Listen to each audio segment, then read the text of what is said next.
నమస్కారం, రుద్ర న్యూస్ కు స్వాగతం.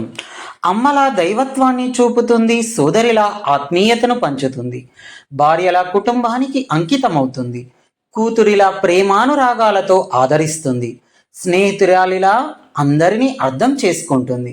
అవును, ఆమె ఆహర్నిశలు శ్రమించే ఇంటింటి దీపం మహిళ.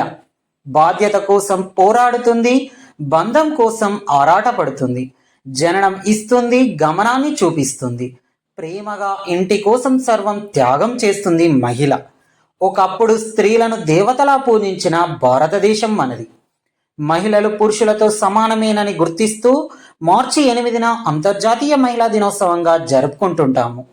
అంతర్జాతీయ మహిళా దినోత్సవం సందర్భంగా ఉస్నాబాద్ పట్టణంలోని ప్రభుత్వ డిగ్రీ కళాశాలలో మహిళా అధ్యాపకురాలకు మరియు మహిళా సిబ్బందికి సన్మాన కార్యక్రమం ఏర్పాటు చేశారు. ఈ సందర్భంగా కళాశాల ప్రిన్సిపల్ ప్రొఫెసర్ విజయగిరి భిక్షపతి మాట్లాడుతూ, స్త్రీలు అన్ని రంగాలలో ముందు ఉన్నప్పుడే దేశం అభివృద్ధి పథంలో నడుస్తుందని అన్నారు. ఒక తల్లిగా, చెల్లిగా, భార్యగా, బిడ్డగా స్త్రీ ఎన్నో రూపాలలో మగవాడి జీవితంలో ప్రాధాన్యతను సంతరించుకుంటుందని తెలిపారు. స్త్రీ విద్యకు ఎంతో ప్రాధాన్యత ఇవ్వవలసిన అవసరం ఉందని తెలిపారు. స్త్రీల ముందడుగుతో సమాజంలోని అన్ని వర్గాలకు లాభం చేకూరుతుందని అన్నారు.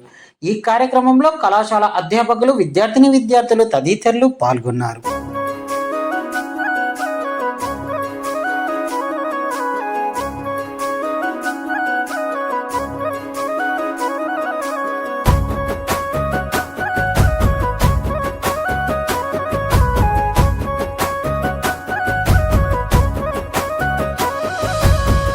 ప్రకృతి నీవేనమ్మా, పడతివి నీవేనమ్మా, జనని నీ